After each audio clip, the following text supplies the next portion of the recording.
அஸ்ஸலாமு அலைக்கும் வரஹ்மத்துல்லாஹி வபரகாத்துஹு. தினமும் ஓர் உபதேசம்.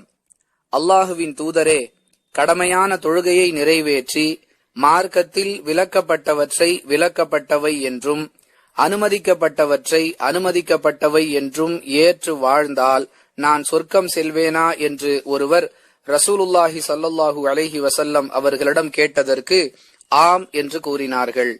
அறிவிப்பவர் ஜாபிர் பின் அப்துல்லாஹ் ரலியல்லாஹு அன்ஹு.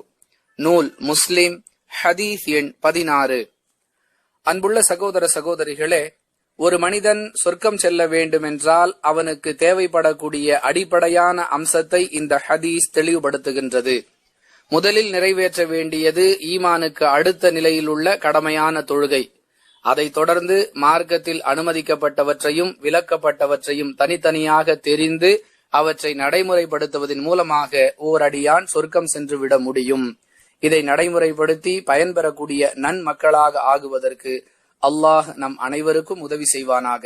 வாஹிர் தவானா அனில் ஹம்துலில்லாஹி ரப்பில் ஆலமீன். அஸ்ஸலாமு அலைக்கும் வரஹ்மத்துல்லாஹி வபரகாத்துஹு.